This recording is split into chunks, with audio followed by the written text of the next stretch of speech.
One is the pseudonym for the mysterious manga genius behind the juggernaut series One Punch Man. But what if I told you he is also one of the most criticized creators to ever work in manga? Very little is thought to be known about One, but through dozens of hours researching every interview and series he has ever done, I have unearthed the mind-blowing story of how an aspiring manga artist who was terrible at drawing made millions of dollars and became the world's most unlikely manga icon. One was born in Nagata, Japan on October 29th, 1986, but his parents would move to Saitama, Japan while he was still a kid, a place famous for its natural beauty. This is where he would be raised at, and it would have a huge influence on him, with One even referencing Saitama in his future works. One has said he was a very quiet kid, opting to stay to himself most of the time. So one day, when his parents took him to visit his grandparents back in Nagata, they decided to buy him his very first manga series, hoping it would keep him entertained over the course of the trip. The manga series was called Crayon Shinchan by Yoshito Usui. The series follows the adventures of a 5-year-old boy named Nohara, known for his famous comedic antics like the naked butt dance and the Mr. Elephant dance. I also think it's cool that in the story, Nohara lives with his family and dog in Saitama, Japan, just like One.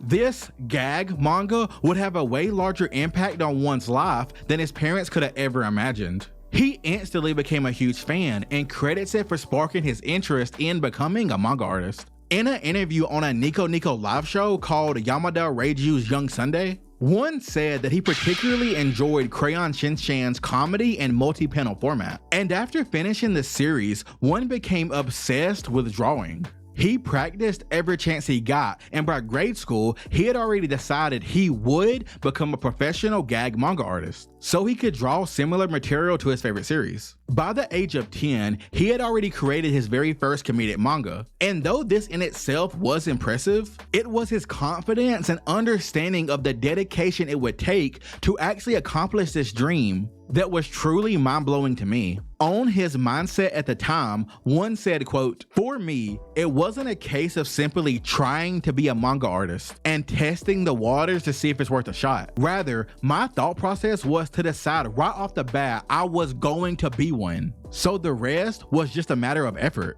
I guess that's how I decided my whole future while still just a kid. While in middle school and high school, One would fill up notebook after notebook with his drawings, or sometimes just funny dialogue and character interactions, preferring this rather than drawing cool faces or cute girls or anything like that because it made him laugh. He also did play tennis around this time, but only casually, as he liked drawing more than playing sports in his free time. Though this is what most likely influenced one of One's earliest works, titled Tennis Player Ryu. It was never serialized, but he did put several Tennis Player Ryu Easter eggs in his most popular series. Even though One had become very passionate about his craft, he would keep his dream of becoming a professional manga artist a secret from both his family and friends. One said he kept it from his parents because he knew it would only disappoint them. He had already felt shame for having such dreams in the first place, because one time his parents discovered a gag manga he had drew in his free time and chastised him for it, telling him he must have more realistic ambitions and to follow a more traditional salaryman route.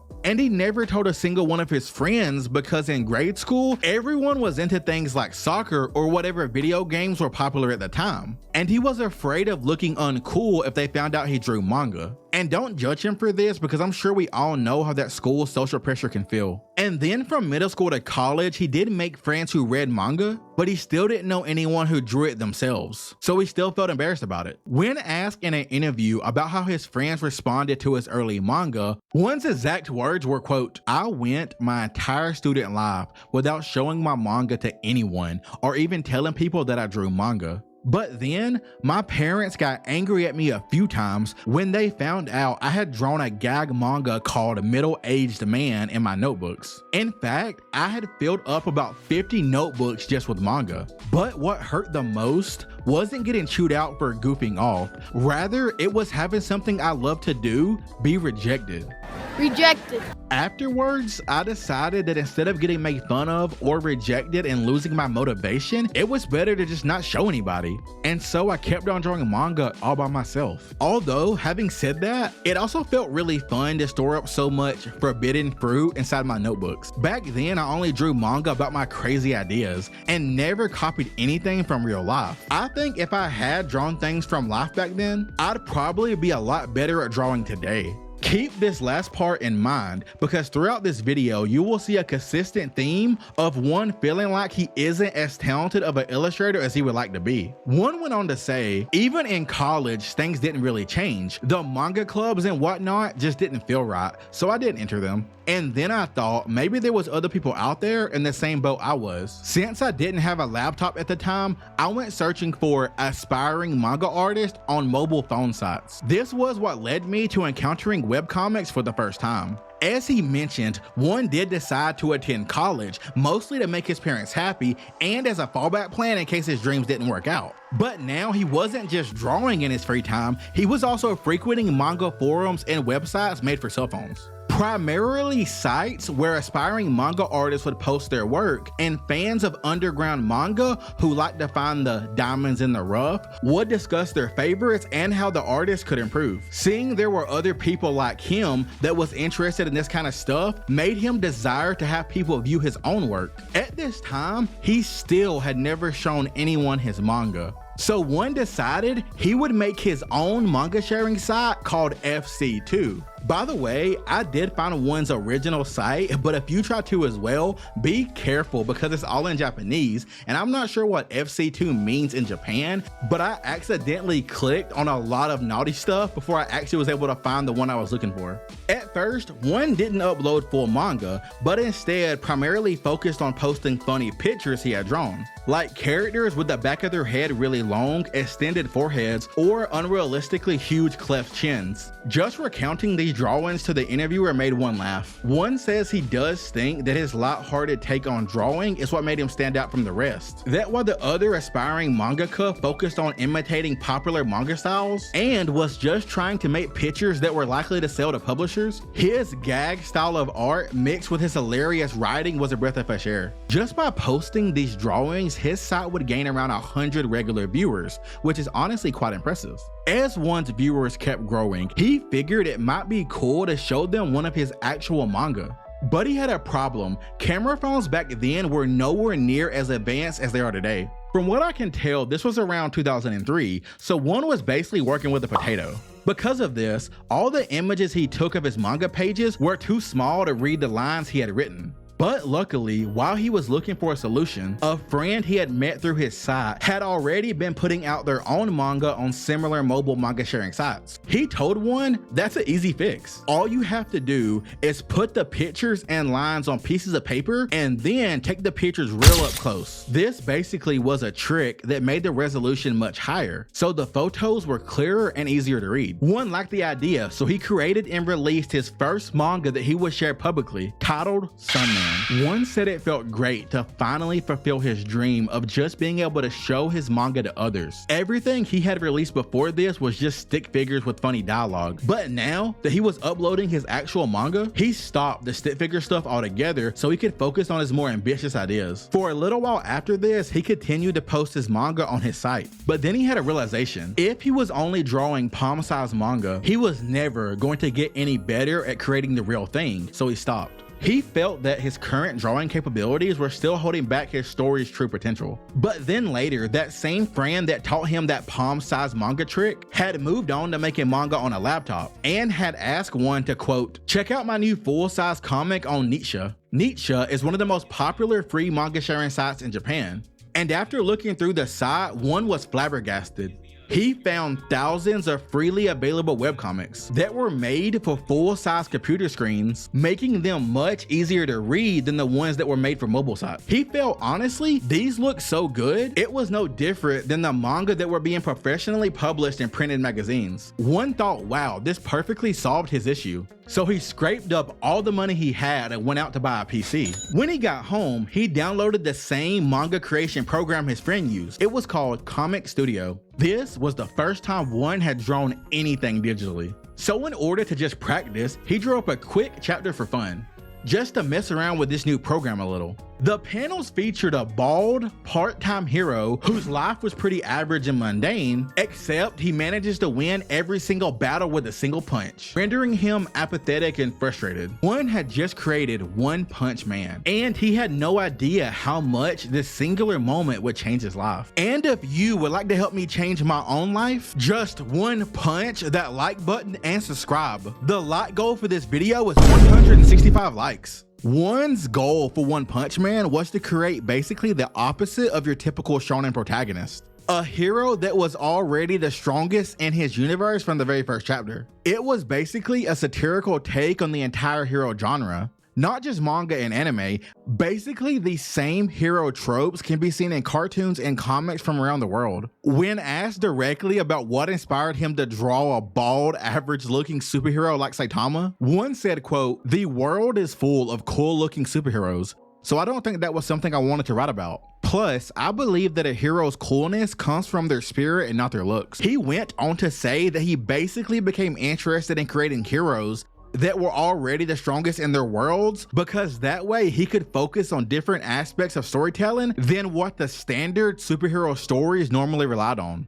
And his vision worked, because this angle of creation allowed one's storyboarding, designs, gags, and panel flow to become god tier. His panels are so good at depicting action, it's addicting. Even when there is chaos on the pages, you can follow the story and action perfectly. His character designs incredibly unique, with side characters that have stories so well developed that it doesn't even feel like B stories, just several A stories being told simultaneously that all make up an outstanding world. Basically, one had become a genius at everything but drawing. And if I'm being honest, I liked his early art. I kept hearing about how bad it was from manga fans and even one himself. But when I read the original webcomic in preparation for this video, I felt his drawing style had a charm to it. The name One Punch Man in Japanese is a reference to the long-running popular manga called Anpan Man, who also influenced Saitama's look. And in case you don't remember, yes, his name is a reference to the place that One was raised. One finished and uploaded a single chapter to the aforementioned free manga sharing site, Nietzsche. By the way, the site's name is a play on the Japanese word NEET, which stands for Not in Education, Employment, or Training. Sometimes you will hear them in anime referred to as a hikikomori. One Punch Man debuted on the site in July 2009. After posting it, he got a few good comments and some negative ones, but one was still excited regardless, because remember, even his closest friends still haven't seen his manga yet. So getting any feedback from other people was a new experience for him. What's crazy is, one said he originally didn't have any plans of making One Punch Man a long-running series or anything, more like a one-off chapter for fun. But because he titled it Chapter 1, and it got a decent reception with people commenting things like, "I want to read more," and "When's the next update?" This motivated him to keep drawing, so he sat down right then and actually worked out how the story should continue. Within 1 week, he had published 5 more chapters, with each one getting more traction than the last one. According to One, by the time he had written the 5th chapter, he was receiving 30 comments per update, and on Nietzsche, a manga is considered popular if it is consistently receiving at least 30 comments. And the number of comments for One Punch Man was consistently increasing. By the time One had published his 30th chapter, he was receiving nearly 1,000 comments per update. Basically, One Punch Man had gone viral in the manga community. People were fiending for more, with even established manga artists sharing the series around and even tweeting asking One to release more chapters. Then the manga blogs discovered the series and gave it high praises for its uniqueness. This was everything One had dreamed of. But the world can be a cruel place. And just as One Punch Man's popularity was on the rise, on February 2010, One announced via Twitter he would be quitting being a manga artist, putting the series on an indefinite hiatus. The main reason behind this was One had a family emergency and he had to get a traditional job to be able to make money and help out. Though his series was catching traction, because he was still self-publishing, he was basically broke. Back then, there wasn't as many ways to monetize virality like there is now, with things like YouTube memberships and Patreon, especially for an underground aspiring mangaka. Speaking of aspiring creators, I did launch my own YouTube memberships and Patreon. For just $1, you can get your name at the end of videos and several other perks, so check it out if you're interested. If not, no pressure. Okay, shameless plug over. So yeah, one had quit drawing, but he hadn't given up completely. In fact, he actually had formed a plan. While he had a job, he would save up as much as possible, no goofing around, just saving every dollar he possibly could. Then he would quit his job and be able to spend 365 days doing nothing but drawing manga. That way, he wouldn't even need a part-time job to survive, just one whole year of drawing manga full-time. And if it didn't lead to anything, he would give up, knowing he gave his dream an actual shot. One said it was hell trying not to think about manga during this time period, and that the work was tough, but he did actually like his boss because he was a nice guy. This made him sometimes wonder if he should even take the risky path of quitting. But as he thought it over, he realized that in the end, it had to be manga. His new schedule didn't even allow him to draw manga on his off days. So with every day that passed, he was more and more depressed that he wasn't able to express all the story ideas that popped into his head. So he did what he had to do. Quote, I decided to give it a real shot rather than just gloomily go on working my whole life. And so I quit my job. Now listen, there is so much more that went into this decision. So keep watching because this is where things get interesting. Right before one had 100% made up his mind about returning to manga, he tweeted, I'm thinking of quitting my job to become a manga artist, but my peers are against it. Basically, all of his co-workers were telling him he was dumb for even thinking about leaving his stable job for a shot at being a mangaka.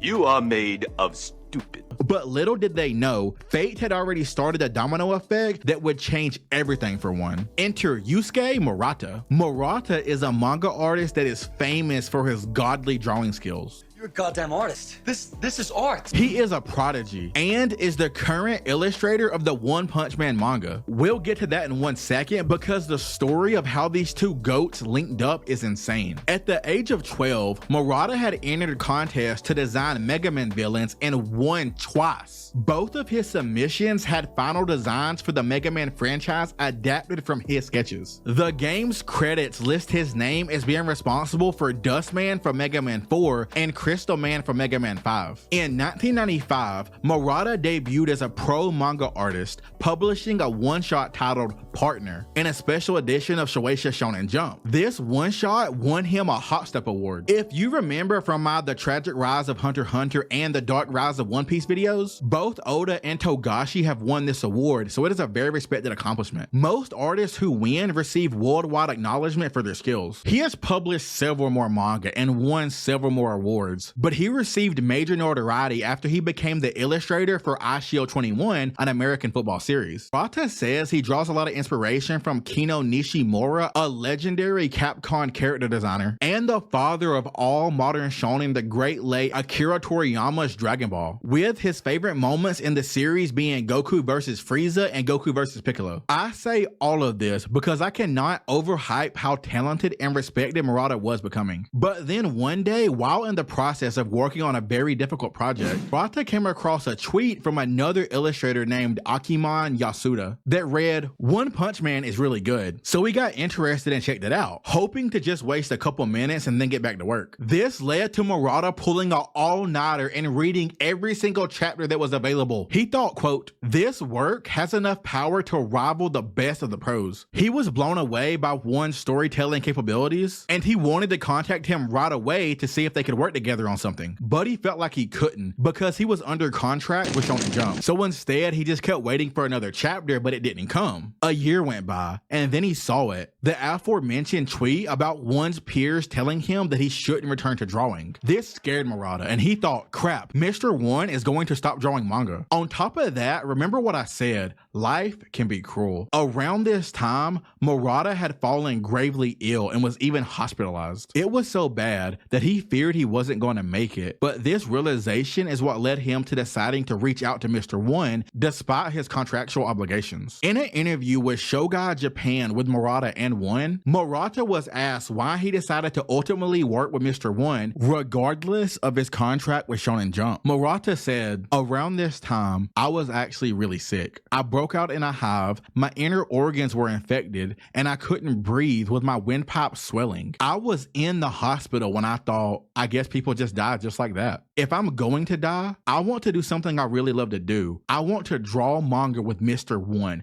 That's what I thought." And luckily, he was able to make contact with him, where Murata would discover that One was already a fan of his as well, and was ecstatic for them to work together. And this also gave One more confidence in returning to being a manga artist. In this very moment, a manga dream team was born. The two would initially collaborate on 2 short mangas that were both released in April of 2012. Angry Warriors, a action parody of the traditional hero trope of the hero who saves the princess, and Bullet Angel Fan Club, which is a satirical action comedy that pokes fun at the magical girl genre. Both of these one-shots would receive a lot of positive feedback from the manga community for their overall quality and ability to subvert expectations. After publishers seen what the pair could do and heard about One's viral webcomic he was putting out himself, they started reaching out with proposals to commercialize One Punch Man. But they would ask One who would handle the illustrations. One thought this would be a great chance to see if One Punch Man had what it took for mainstream appeal. And of course, he thought that Murata would be the best man for the job. But after discussing the topic, they decided that One himself should do the redrawing, since this story was like his baby and all. And One's art had improved over the years. But after giving it a shot, One said, quote, "After drawing about 2 chapters, it became painfully obvious that it would never sell. So he let Murata take a stab at it, who redrew 1 chapter with a felt tip pen and blew one away, and became the manga's permanent artist. From there, things would escalate very quickly. They decided the best place to distribute One Punch Man would be Young Jump's digital magazine site, Neighborhood Young Jump. 1, because Murata already had connections there, and 2, One loved the idea of One Punch Man being published on the web rather than in print form. He thought that everybody else who created webcomics would be impressed. It was like his homage to the community he came from. Murata was excited but nervous because he had never really drawn digitally before, but after him and his crew learned the ropes of drawing online, he liked it, telling his team that this was the very first step in what would be a historic manga. Quote, "I was drawing in a daze of ecstasy." After its official release in June 2012, One Punch Man's popularity exploded across Japan. It became one of the manga division's jury recommended works at the 2013 and 2014 Japan Media Arts Festival. The series was nominated for the Manga Tosha Award and then the Eisner Award, and then would win the Soga Award in 2016 for Best Manga. Within 2 years, One Punch Man had sold 7 million copies, and by 2020, it had passed over 30 million. By the way, something I wanted to mention is Murata does this really cool thing I like. In between his breathtakingly detailed takes on One's characters, he randomly throws in Easter eggs to the original webcomics design, like with Saitama's iconic OK scene and several with Terrible Tornado, and it always cracks me up. One Punch Man would get greenlit for an anime which would premiere on October 5th, 2015, animated by Studio Madhouse, and it would also be a smash hit, and it even received a 100% on Rotten Tomato.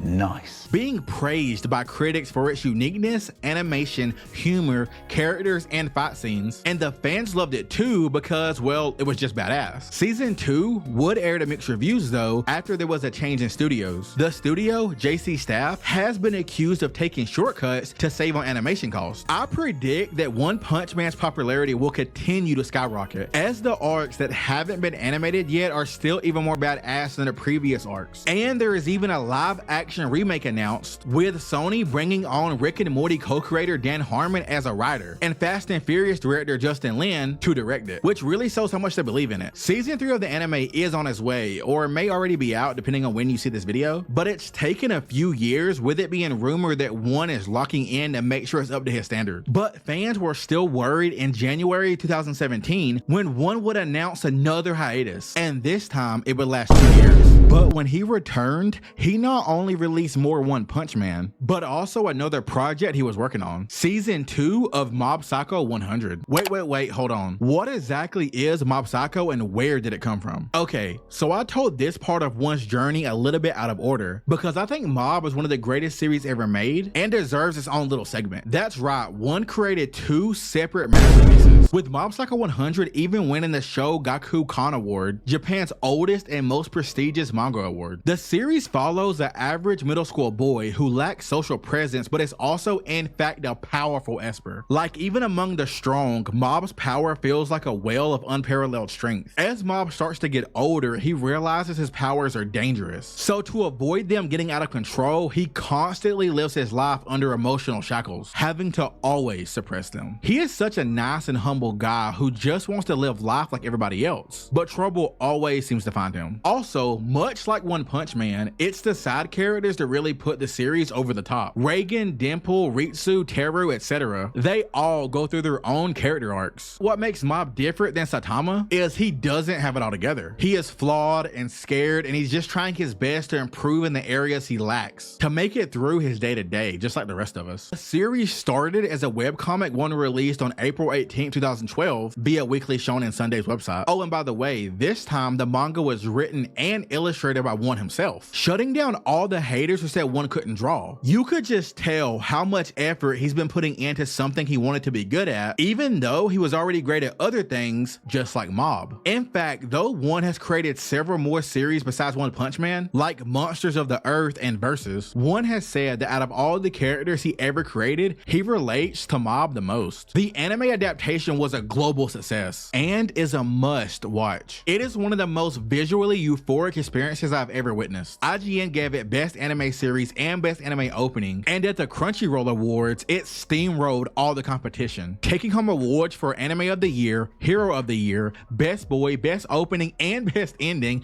Best Animation, Best Action, and Best Fight Scene. Are you sold yet? If you've seen or read both, let me know in the comments which series you like better, One Punch Man or Mob Psycho 100. The rise of One Punch Man is what happens when people truly believe in themselves and follow their dreams. If you watch my videos on Kubo, Togashi, or Oda, you know how heartbreaking most legendary manga artists' origin stories are. So somebody like One who accomplished his goals his own way is very inspiring to me. One once said, "A true hero is someone who follows their dreams to the very end." And if you made it to the very end of this video, drop pineapples in the comments so I know you're a real one.